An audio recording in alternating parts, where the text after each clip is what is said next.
Have something good to say it well, read your audience. Here's the fourth step to good communication: intensity. The spirit and power and emotion with which you translate your communication. Intensity gives power to vocabulary. Words are just words, but here's what's powerful: words loaded with emotion. See, that's what's powerful. You say, is the word powerful? Yes, the word's powerful, but the emotion is so much more powerful. It's different reading the word bastard in the dictionary and have somebody call you one.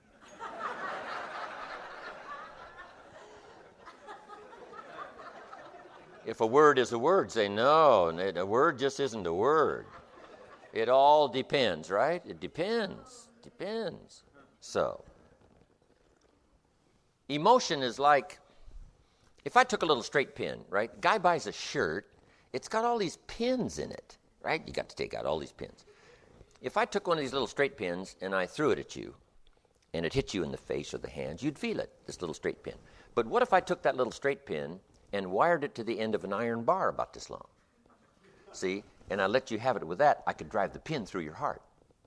So the little pin is the words and the iron bar is the emotions that give the words power, that gives the words weight, that makes it strike the consciousness.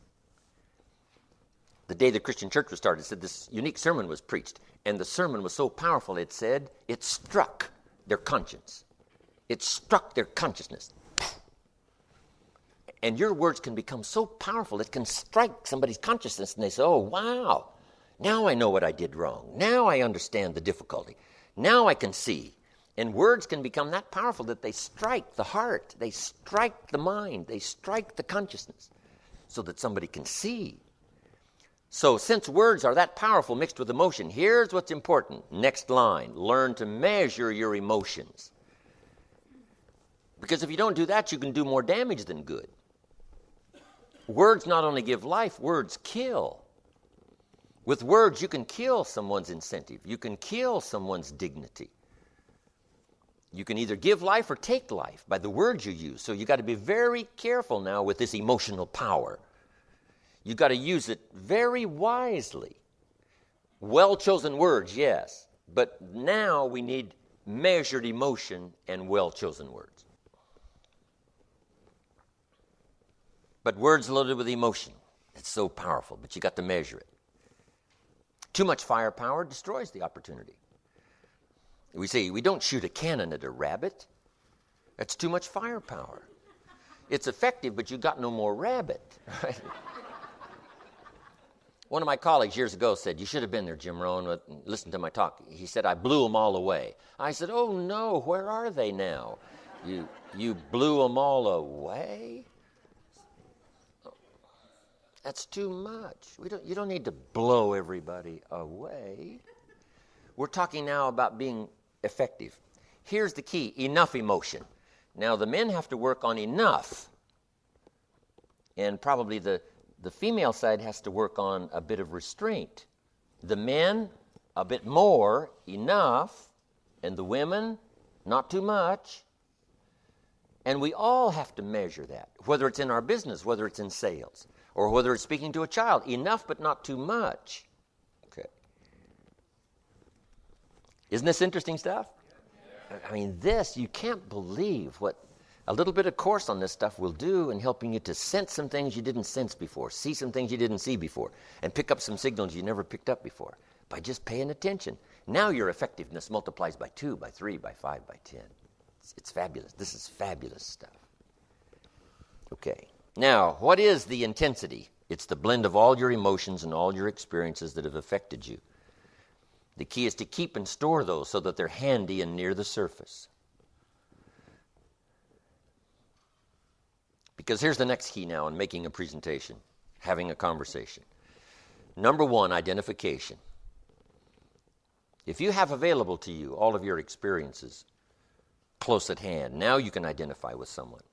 Here's what identification means: making yourself real to someone else, hopefully in the very beginning.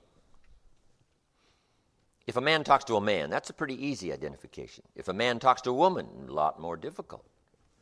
If we're the same, if we're sort of the same, it's a lot easier to identify. Here's what identification means: building a bridge between you and someone else by relating some common experiences. You start with that.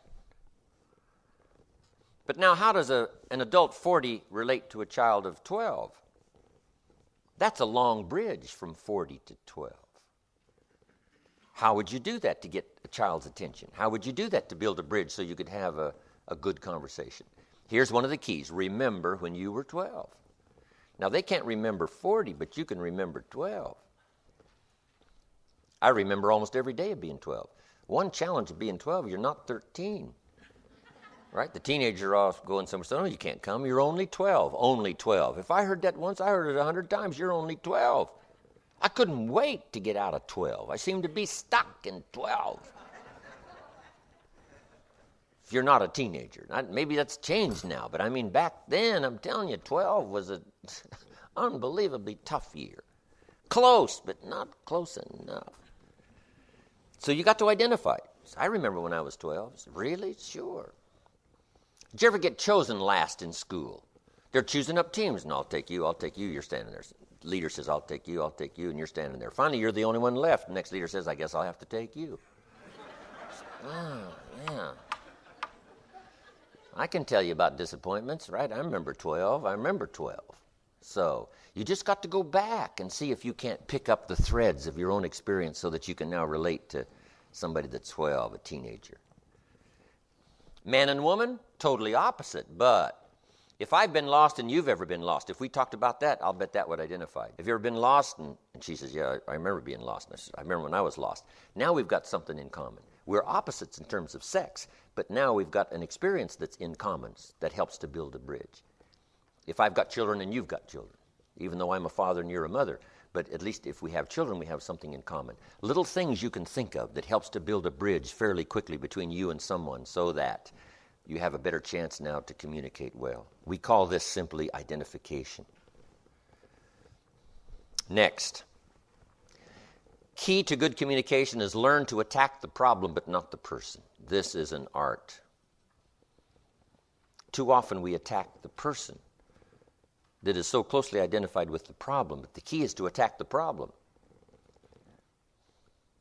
We expect the doctor not to attack the patient, but we expect the doctor to attack the disease, to attack the problem, to make the operation successful, save the patient, destroy the disease, destroy the diseased organ. So here's what we expect a doctor to be, very professional. So you can't be reckless here now, going after the problem when it seems like you're going after the person. You got to be like a surgeon. This is important stuff here because a lot of people really get destroyed here by not being careful like a surgeon. Matters of the heart are delicate. You can't operate on the heart with a hatchet. If you were about to go under for the heart operation and you heard the doctor say, hand me the hatchet, you'd come awake. Say, no, what do you mean? We're talking about my heart here. No, and some people go after matters of the heart with a hatchet. Right? Too severe. They're not careful enough to handle the problem, to go after the problem. But the key is to save the patient. And this is why you have to use this language even with your children. I love you, but I hate what's happening. I don't hate you. God sometimes has this difficulty. Saying, I love you, but I hate your sinful ways. Now, since me and my sinful ways are so sort of wrapped up together, I have a tendency to think, well, maybe God hates me. And God says, no, let me make it clear one more time. I don't hate you. I love you, but I hate what's happening. Your sinful ways that are carrying you away, your sinful ways that are leading you to destruction, your sinful ways that will soon have you dead. That's what I hate. Right? The sinful ways that's got their fingers around your throat, shutting off the air supply. That's what I hate. I hate the enemy, not you. I hate the enemy. And if you learn to deal with your kids that way, they'll appreciate what you hate as long as they know what you love and what you hate. And sometimes you just got to say it. You got to make it clear. I don't hate you, but I hate what's going on. I hate what I see. I hate what's happening. I don't feel good about it.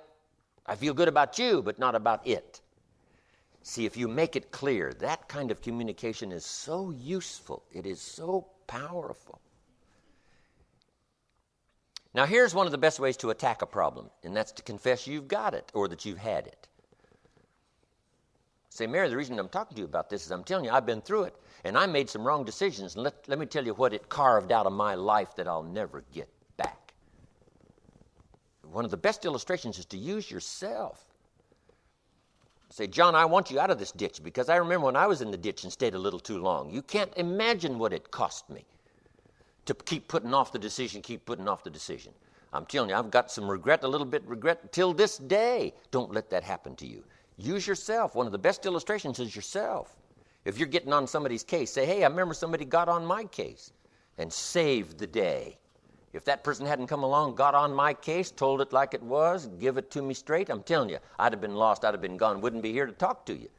So listen to me from my own experience. See, that kind of communication is so valuable. Now, here's another way to attack a problem. Use an illustration of a person that isn't there. So let me tell you about Joe. John said, oh, well, sure enough. I'm telling you, he regrets to this day his oh, well attitude. And if John was here, he'd tell you himself. But since he isn't here, let me tell you about John. If John was here, he would plead with you with tears in his eyes. See, that third party.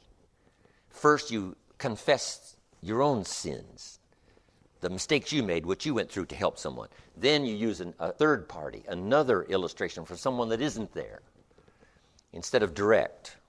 Okay. Then when there's no hope left, you can use the direct attack.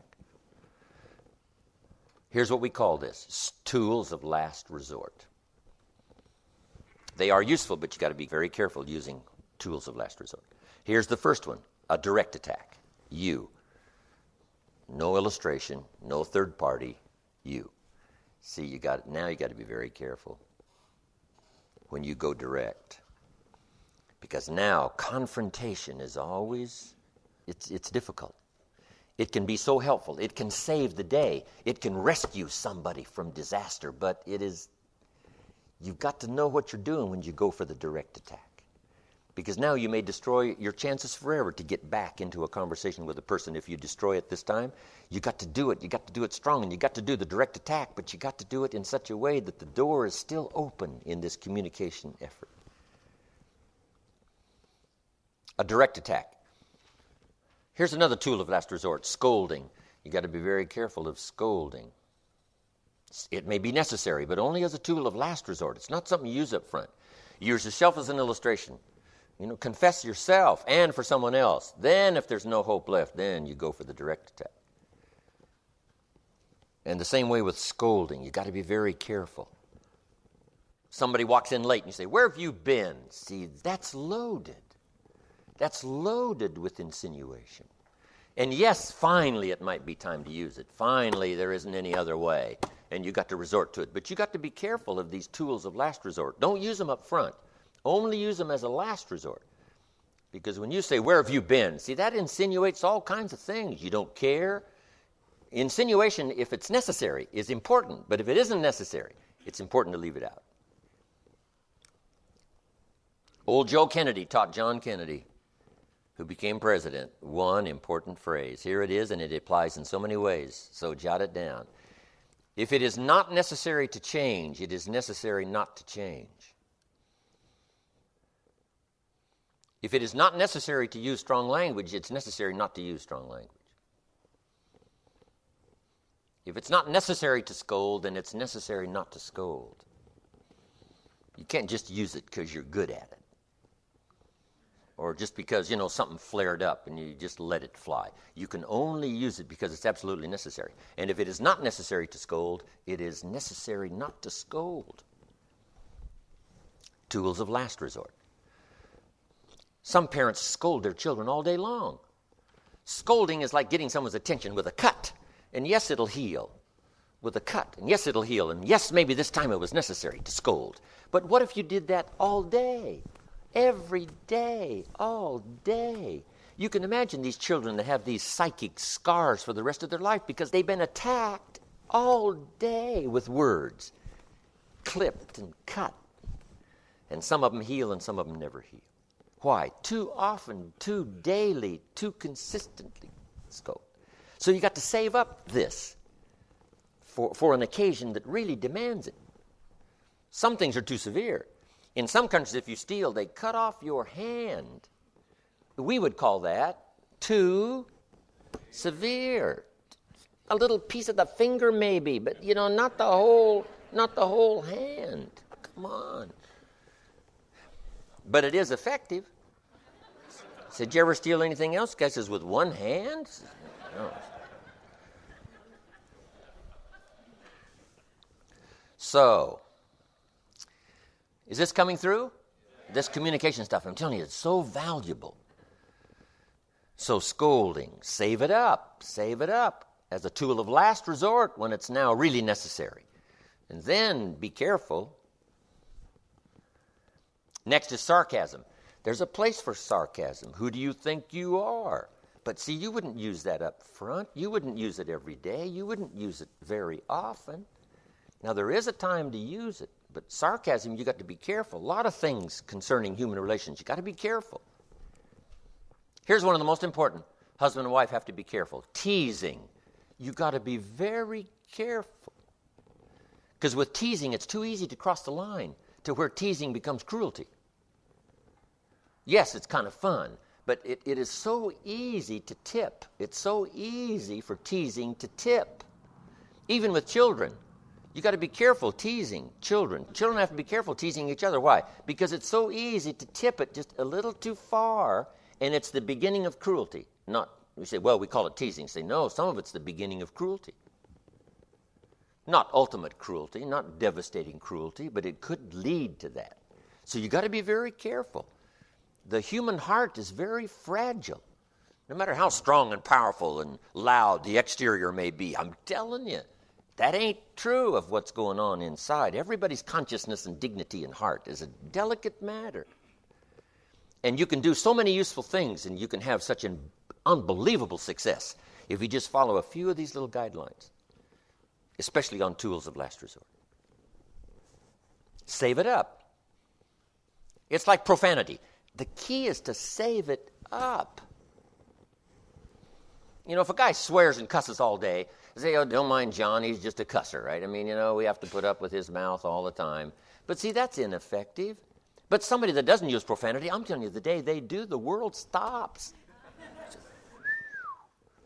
Bill doesn't usually talk like that. I mean, something must be going on. So you save it. You save it. Then when you use it, it's so effective. But not every day. A mother screams every day. Finally, the kids just get used to it. Other kids come over to visit, and they say, don't mind Mama, she's just a screamer. She just screams all day long. But see, one day it might be fatal. The little 3-year-old is headed for the street, and the truck is coming. Mama screams. Doesn't mean anything. Because she's been screaming every day, all day. See, if she would have saved up her screams when the 3-year-old is headed for the street and she screams, the world stops.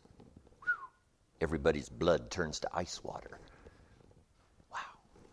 Mama doesn't scream that often. But when she does, it means something. What's the old story? Cry wolf, right? Too often. Just save it. Okay. So, with care, you can help so many people if you do it with care. Careful communication. Powerful, yes, but careful, yes. I don't mind a minister consigning my soul to hell fire for my sinful ways. I don't mind that, as long as he does it with tears and not with joy. If you're going to preach a message on hellfire, you got to sob and cry all your way through. You can't preach a dry-eyed sermon on sending people to hell. We would all dismiss it as an ego performance, a dry-eyed sermon on hellfire. You got to sob, your heart's got to break, and the tears have to flow if you're going to preach hellfire. Otherwise, it's an ego performance. We would all dismiss it. Ineffective. Some conversations you have with your children, the tears have to flow. Otherwise, the conversation doesn't make sense if your heart doesn't break and the tears don't flow. So a dry-eyed conversation with a child, in some matters, it doesn't make sense. So see if you can't stir that emotion when you get ready for one of those that's absolutely necessary, when the tears have to flow and the heart has to break. Key. Next, on communication. The power of persuasion. Let's talk about that.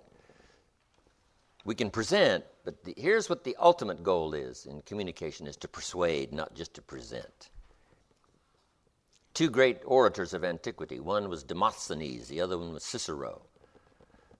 When Cicero spoke, everybody said, "What a great speech." When Demosthenes spoke, everybody said, "Let us march." One was a presenter and the other was a persuader. So what's the difference in presentation and persuasion? Let me give you just a few tips. Here's number one: become a good storyteller. One of the great ways to persuade is to illustrate with a story. Young Schuler gave his sermon, used a fantastic story.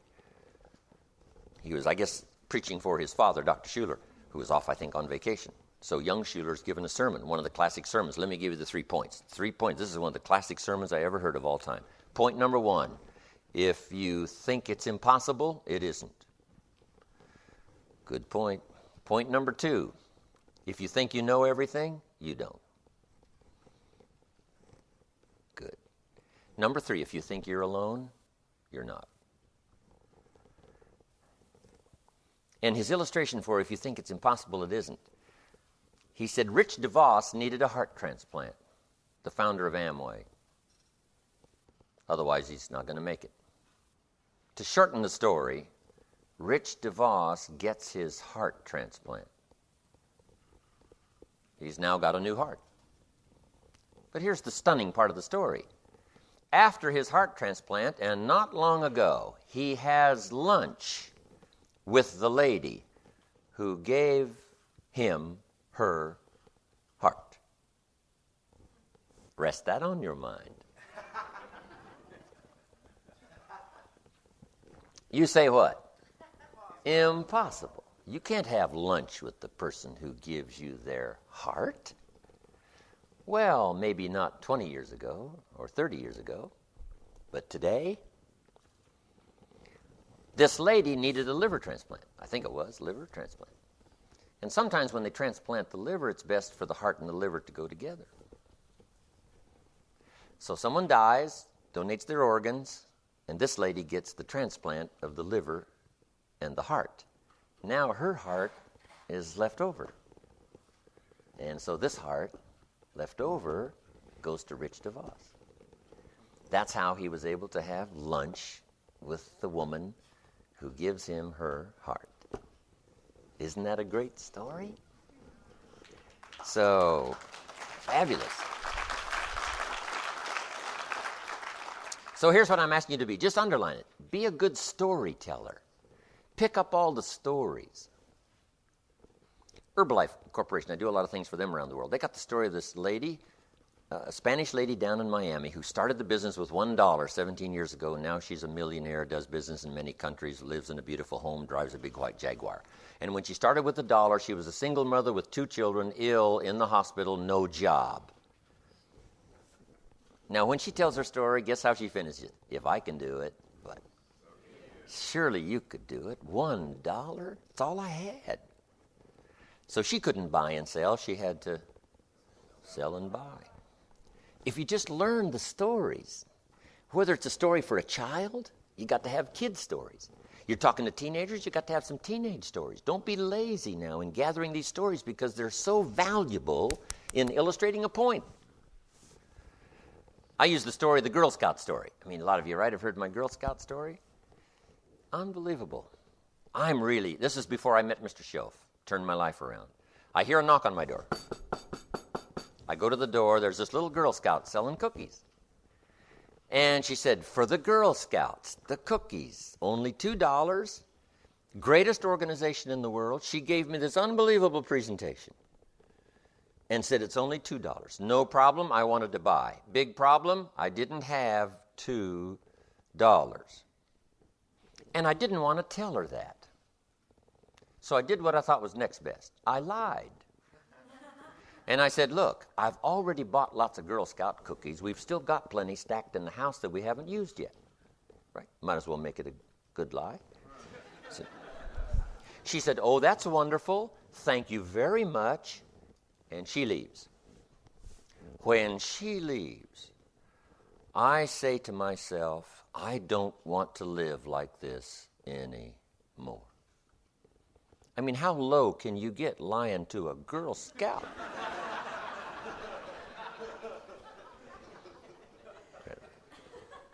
And shortly after that, I met my mentor who turned my life around.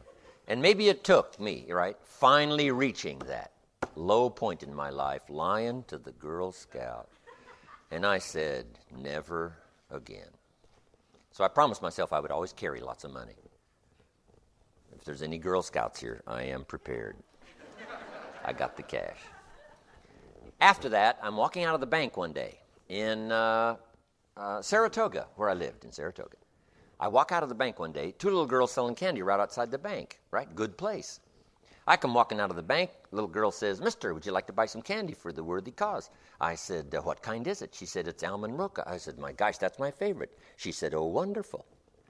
And I looked at her and I said, how many boxes of that candy have you got? And she said, I've got 5. I think it was. And the other little girl, she was selling candy too. I said, how many boxes have you got? She said, well, I got 4. I said, that's 9. I'll take them all. They said, really?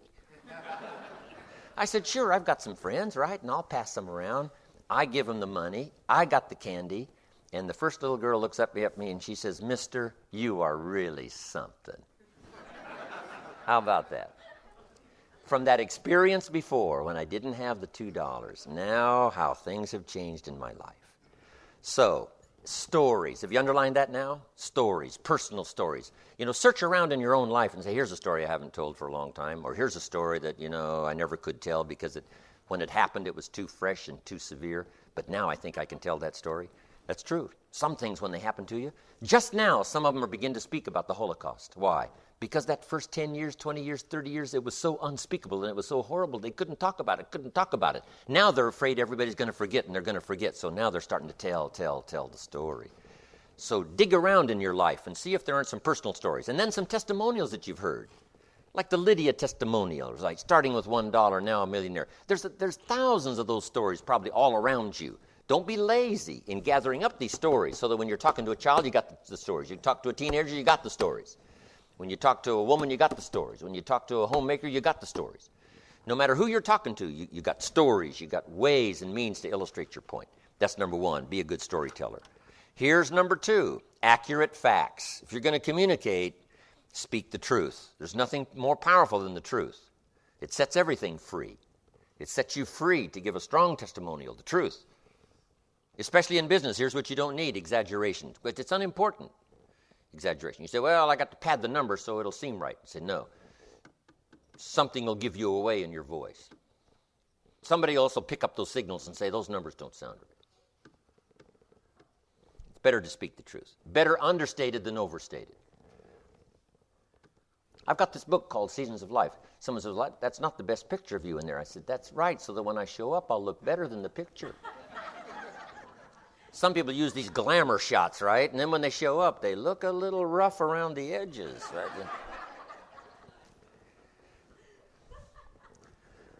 Here's the important thing in business. Make sure it turns out to be easier than you said and more than you promised. Easier than you said and more than you promised. Exaggeration is the childish attempt to make up for lack of self-worth and self-confidence. There's nothing better than the truth. If the right numbers don't do it, you just don't do it. But the right numbers will strike a key with enough people to where the response will be plenty to support you. Next, and in my profession and others, it's more important, but a little oratory, saying something extremely well. And now I use quotes to help say something extremely well. If you can't think of a way to say it, borrow a quote from someone. Churchill said, the truth is incontrovertible. Malice may attack it, and ignorance may deride it, but in the end, there it is. See, that's well said. Just borrow that, because you could stay up all night and not think of that. Right? No matter how hard you tried. So you just borrow a little Churchill. Why not borrow it? It is so well said.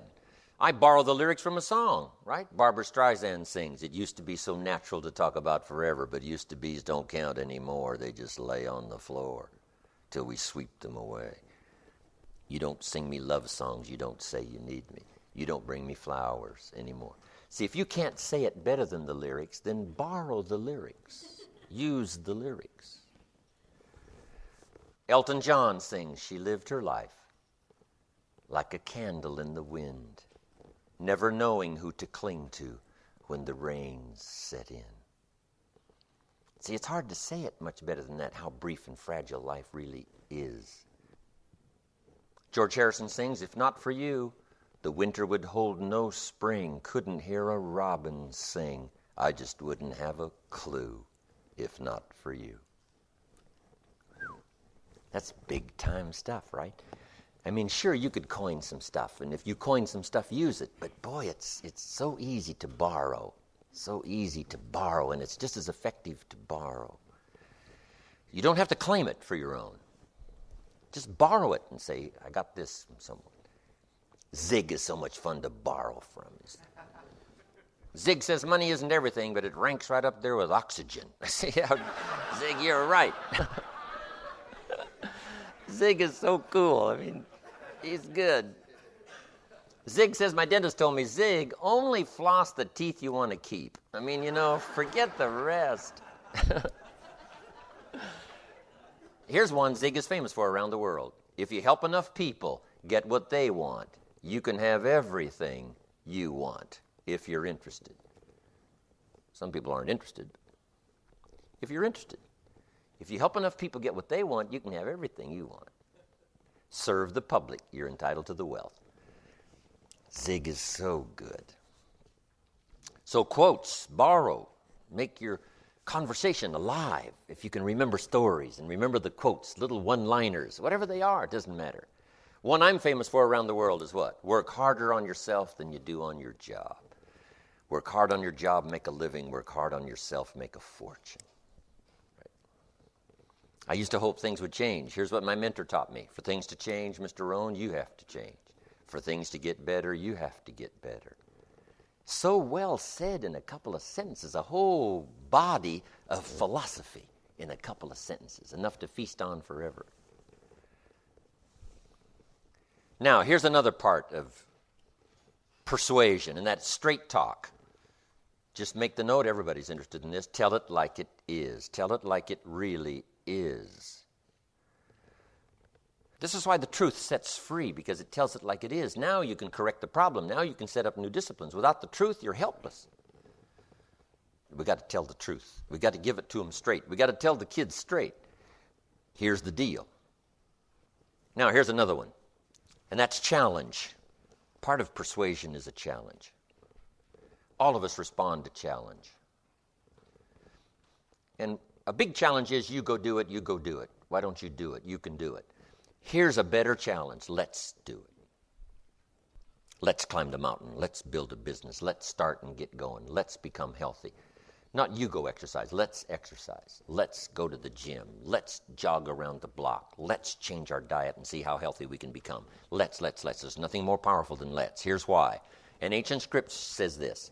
If 2 or 3 agree on a common purpose, nothing is impossible. Try that on for size. All of my enterprises for the last 40 years have been partnerships. 2, 3, 4 people. 2, 3, 4. Why? Because it's so powerful. You say, well, isn't partnership tricky? Say, yes, it's tricky, but it's powerful. It's like marriage. It's tricky, but it's powerful. There's nothing like it. Having children, isn't that a little tricky? Say, yes, but you got to go for it. You got to try the experience. Having a child is like a throw of the genetic dice. And you have no idea what's coming up. How many previous generations in the throw? Who knows how many generations? But You gotta play the game. To see what? See if you can manage it. See if you can handle it. See if you can turn what is into what you wish to be. See if you can't influence and speak and use yourself as an influence over whatever happens, and see if you can make something unique out of it. Sure, it's a challenge. Sure, it's a win or lose. But what else is new? Sure, the possibilities. But the odds are in your favor. Let's go do it. Old Testament says, one person becomes so powerful they can put 1,000 to flight. If two get together, they can put 10,000 to flight. Here's what that suggests. Two getting together multiplies the power by 10, not by 2. Why not try that? Why not take a gamble and see if it might not work for you? Get somebody and say, hey, let's go, let's go. 2 of us and 3 of us, and nobody's a match for 3 of us. That's powerful stuff. Yes, it's tricky.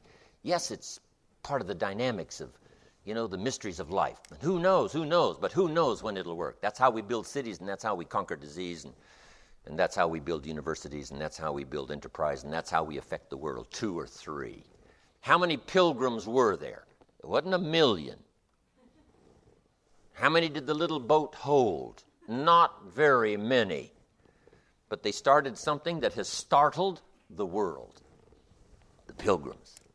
Not 1 million, just a handful.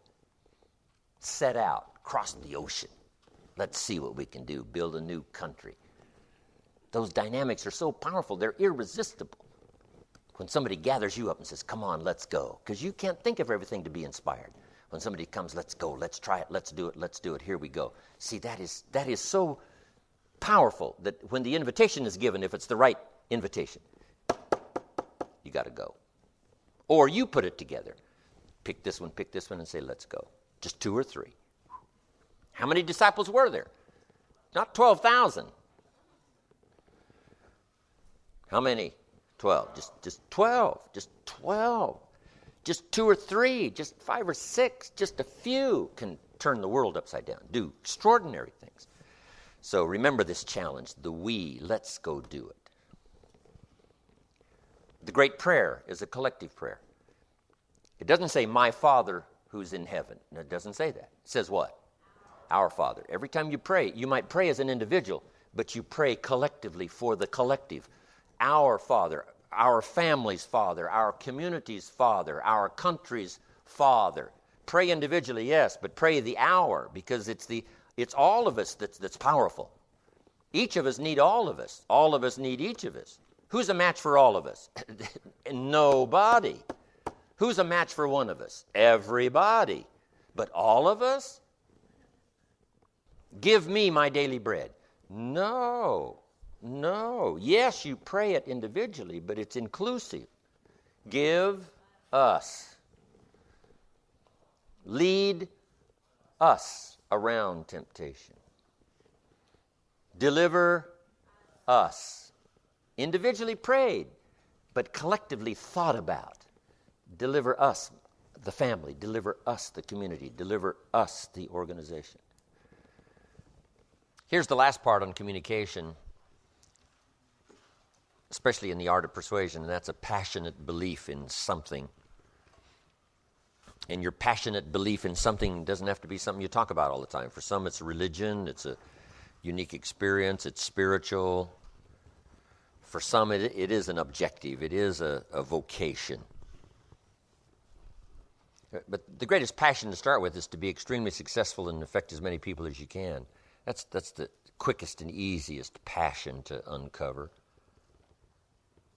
And you don't have to wait till you find your passion. Just be passionate about being healthy. Be passionate about being influential. Be passionate about being extremely successful. Sinatra said, the greatest revenge is massive success.